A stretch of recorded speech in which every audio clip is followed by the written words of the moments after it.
chance foi até no limite.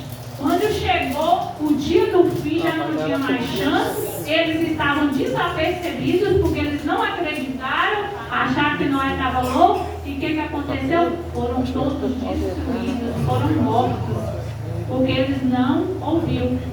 Mas todos os dias Deus nos dá, né, uma chance, Deus nos dá o direito de escolher.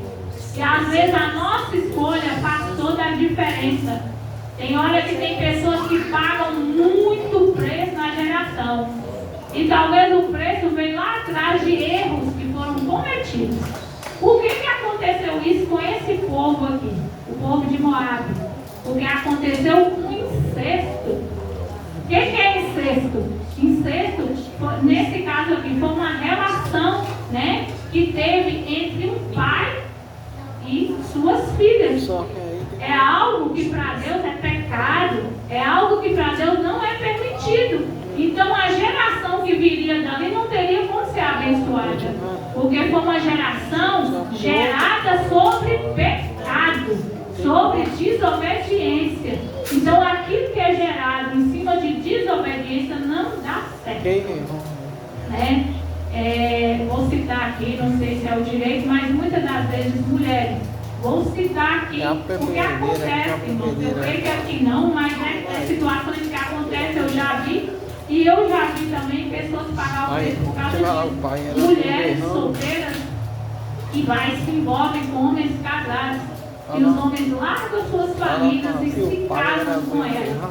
Aí começa uma série de problemas. Tem filhos e começa aquela série de problemas que a pessoa não enxerga. Por quê? Porque cometeu um pecado, porque cometeu um adultério. Então não tinha como ser abençoado em cima de uma maldição, porque o pecado, ele é uma maldição para a vida da pessoa. Não tem como ser abençoado, né? Às vezes a geração para, é necessário. Talvez nós estamos aqui e nós nem sabemos o que aconteceu na nossa geração passada, né?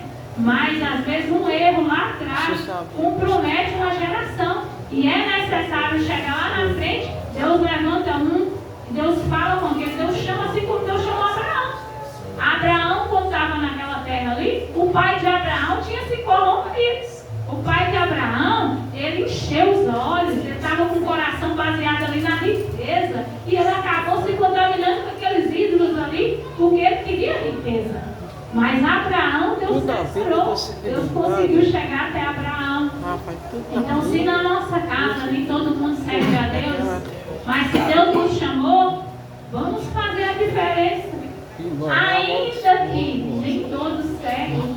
Às vezes a gente fala essa palavra que fala lá de Josué: eu e minha casa serviremos ao Senhor. É uma promessa. Nós devemos profetizar, sim, mas nós devemos entender que temos escolhas. E às vezes pode acontecer na nossa casa de um escolher não seguir. E nós não temos como fazer, porque Deus não invade a privacidade ou respeito o direito do homem, né? Lá no povo, o povo do Egito, né? O povo de Israel estava ali no Egito. Aquele povo ali dos egípcios era um povo idólatra, era um povo que não servia a Deus. O povo de Israel ali. Mas alguns do povo de Israel se corromperam, né? E chegou um dia quando Deus usou Moisés, que era para libertar aquele povo. Deus foi alertando, veio uma praga, veio outra praga. Quando chegou naquela praga dos primogênitos, foi alertado ali. E existia um do povo de Deus, e quem que ele escolheu? Acho que é Uri, se não me engano o nome dele. Ele escolheu ficar lá no Egito, porque ele estava acostumado ali com a riqueza do Egito, das coisas boas do Egito. E o que aconteceu? Infelizmente, Deus não pôde salvar ele. Ele morreu, né? Porque se a gente, mesmo conhecendo a palavra, fizer alguma escolha errada, Deus não pode nos culpar, porque foi a nossa escolha. Existe um tempo, existe um limite, né, que Deus nos espera. Mas quando esse limite chega no fim, na hora do juízo, se a gente não escolher antes, naquela hora não vai ter como Deus mais salvar. Então é por isso que estamos aqui hoje. Deus nos dá a oportunidade de querer buscar Ele, de querer obedecer a Ele. Nós aprendemos na palavra Isso por quê? Porque quem está pregando está falando, né? Não. Isso porque a palavra ela nos ensina para o nosso próprio bem. Para a gente ser feliz, para as promessas de Deus se cumprir, nós temos que obedecer. E Abraão, quando Deus chamou ele não recusou. Ele não recusou. Ele poderia falar, Senhor, mas eu não vou deixar meu pai, mas eu não vou deixar minha mãe, aqui a minha família está toda aqui os bens materiais estão aqui. Gente, Abraão saiu, deixou tudo para trás. Ele não pegou a herança do pai, não. Né? Muitas vezes ele fala assim, o pai morre e a herança fica os filhos divididos. Abraão não pegou a herança do pai, ele deixou para trás. E ele seguiu. Abraão foi, o pai ficou numa terra, né, com sua esposa ali, e Abraão seguiu adiante com quem foi permitido por Deus seguir com ele, né? Então, às vezes é necessário a gente abandonar tudo. Tem gente que fala assim, mas se eu tiver que servir a Deus e abandonar as riquezas, eu não vou servir, porque eu não quero perder tudo, né? Muitas das vezes a pessoa acha que para servir a Deus vai ser um miserável, mas Deus promete nos abençoar. Abraão deixou a herança para trás, mas o que Deus deu a Abraão foi 100 vezes mais, foi muito mais multiplicado. Ele não teve só herança, materialmente falando, não, mas ele teve uma descendência abençoada, né? A herança de Deus, ela não vem só com carro, com mansões. Ela não vem, né, com fazendas, ela não vem só assim. Isso aí são bens materiais.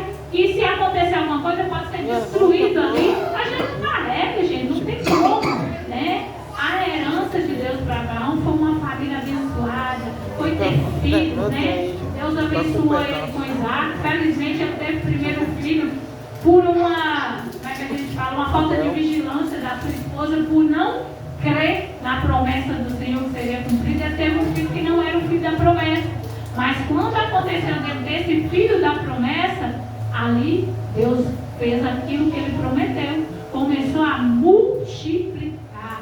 Ele multiplicou a descendência, mas ele abençoou. Foi uma descendência próspera, não era um povo miserável. Deus abençoou muito Abraão, mas porque ele foi obediente, né?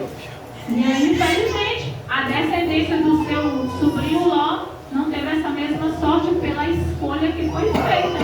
Então, às vezes, é necessário a gente analisar o que a gente está escolhendo para a nossa vida.